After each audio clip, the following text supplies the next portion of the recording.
I heard you were looking for some drone truce about the Geek-35.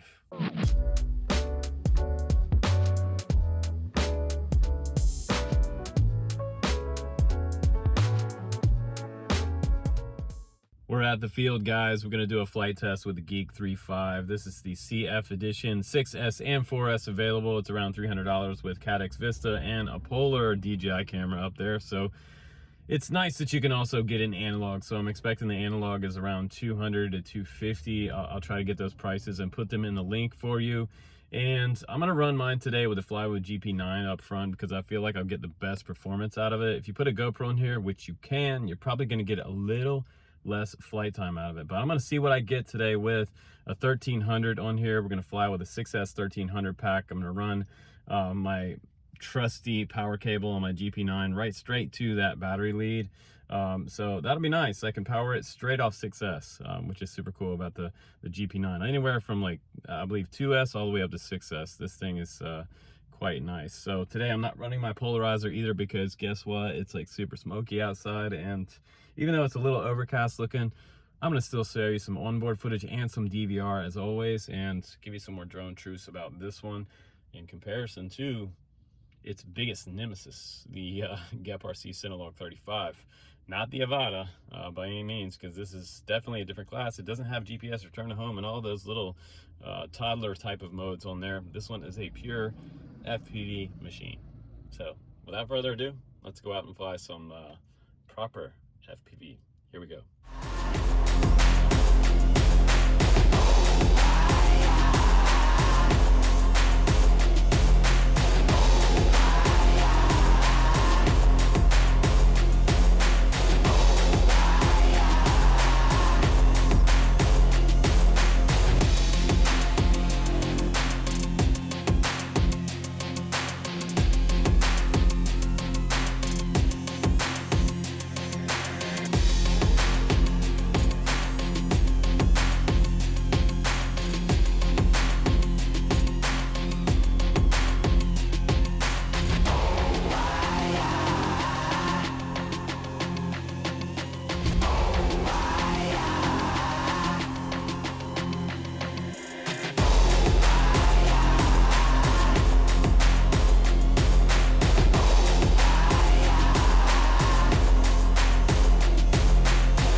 This is the box you get. Inside the box you get the Geek-35 manual.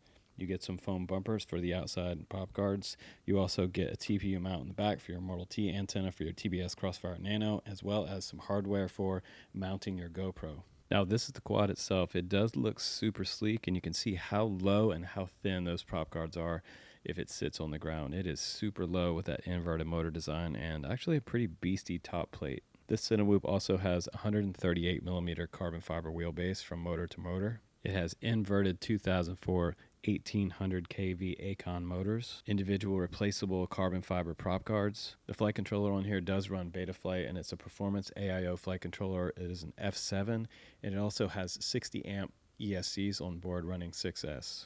They also had a receiver harness here that plugs into my RXSR. You can also plug in TBS Crossfire or ELRS. The quad alone weighs around 223 grams. With my GP9 on board, it weighs around 283 grams. And with a 6S 1300 milliamp battery, you're going to look at a total takeoff weight of 487 grams. And AIKON did put the Vista on here along with a Nebula Pro camera.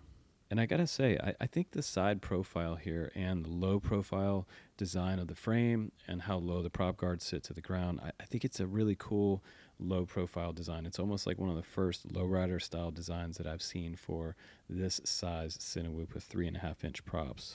Now, I also like the fact that they did some really minimal type of TPU additions on this quad. This bumper here, here, and here, and here on the outside, giving it kind of a support and a bumper at the same time on the outside of these prop guards.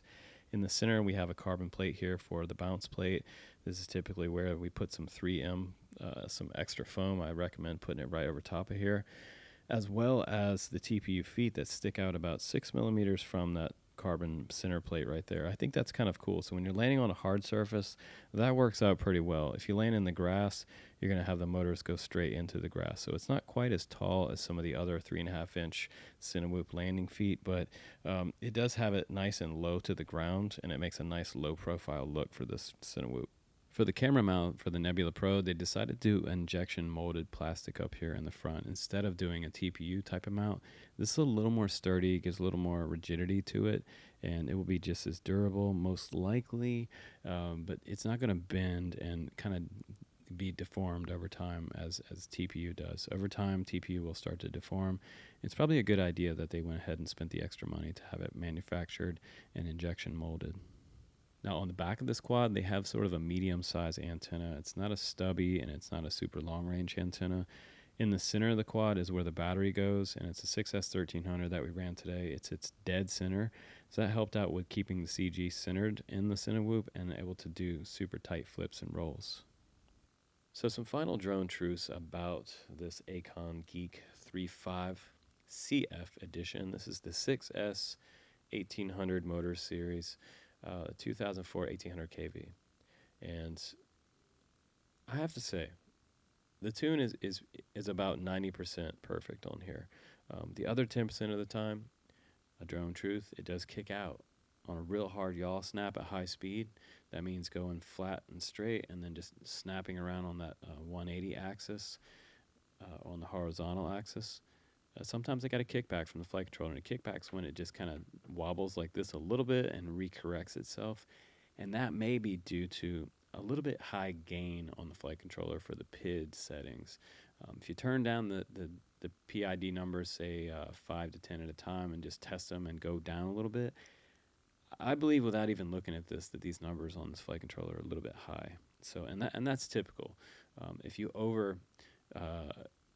try to put too much gyro function into a flight controller, you'll have overcompensation, and that's what's happening. A few times on the flights and the flips and rolls on the flight, I was kind of like coming back around a little bit late or a little bit too far over, and that might be because the rates are a little bit higher than the Cinewhoop 3.5.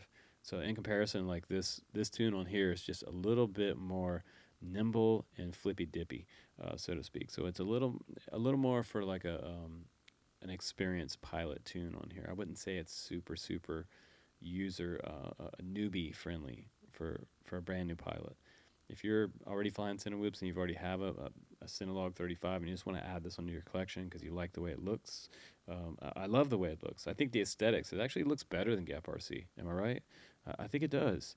I think it's kind of like it's I don't know, it's its own vibe, you know what I mean? So super low profile. I like the way the simplicity of it, the replaceable parts on the bottom that are individual replaceable. So that's going to make that a little bit easier for you if you are, you're rocking some carbon fiber here. So this is going to break. Absolutely no hands down, it's going to break. No lies about that. This thing is going to break. You're going to break it eventually, and you're going to need parts for it. So that's the other thing. Are parts available? We don't know yet. So $419 retail, and that's with ELRS receiver. With a Crossfire Nano, it's looking at $432.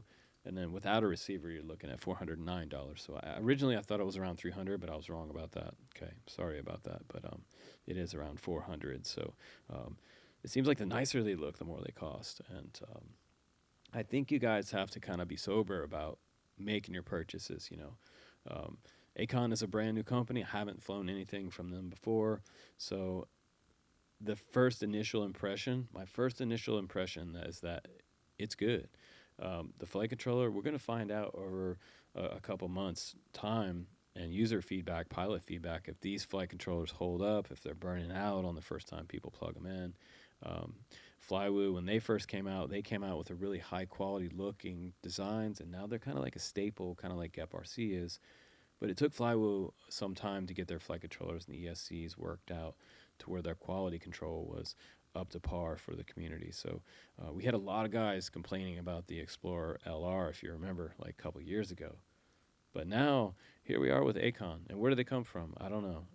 I don't know who owns it. I haven't talked to the owner yet. And it's all new to me. And I just requested it because I thought it looked different than anything else we've seen on the channel. And I'm happy to say that not only does it look cool, it flies good. So I'll put my link down below for this one, you guys. For this, you can check out the specs, decide for yourself. Again, I don't care if you buy it, you don't buy it, but you're here for my opinion. And my opinion so far is that it's about, I would say it's about 4.2 stars out of 5. Only a look up, maybe a tiny point off for the durability of it. It looks like glass to me.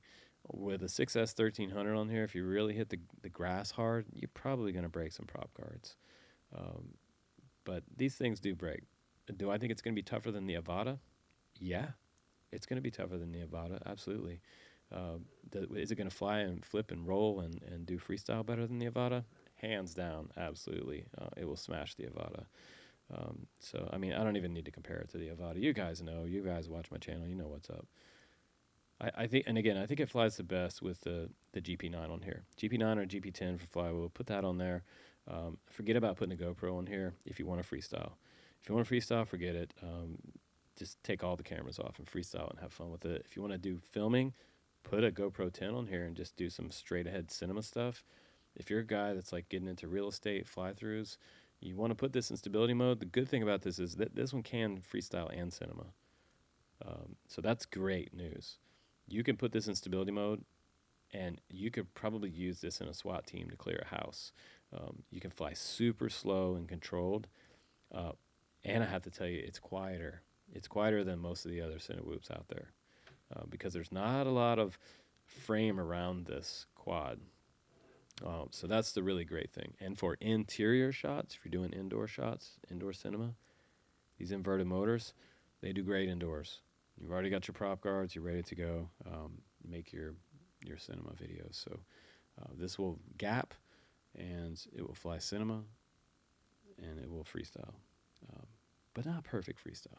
So there's some cons. There's some pros and cons. The cons might be you're gonna break stuff. Another con might be that the tune's not perfect. The PIDs could be dialed down a little bit. And a pro is that it looks amazing. If you're one of the guys that has to have something that looks cool and you already fly good, get this one. You'll be totally happy with it. It'll do fine. But my suggestion is keep a GP9 or GP10 on there. I'm not a big fan of putting all that extra weight of a GoPro on here. It's like totally unnecessary when you can get a decased one these days. Or even a bones. Get the bones and put the bones on here. But either way you go, you can use my link. You can get 8% off of it, BG Davis 2022. That one still works. And check out dronecamps.com because we just recently did a ton of updates for you guys, and we're making the website a resource again. We're turning it into a resource for the community because, man, times are getting slim out there for a lot of resources. There's a lot of people backing out. There's a lot of YouTube channels that are kind of not doing as much anymore. And the pickings are thin on the releases right now. So times are hard for FPV and drone industry, especially with the remote ID and all that stuff coming up. Who knows? Hopefully I'm not just doing like solar videos here in the future. They'll probably regulate that so that we can't do that either, but who knows? You know what I mean?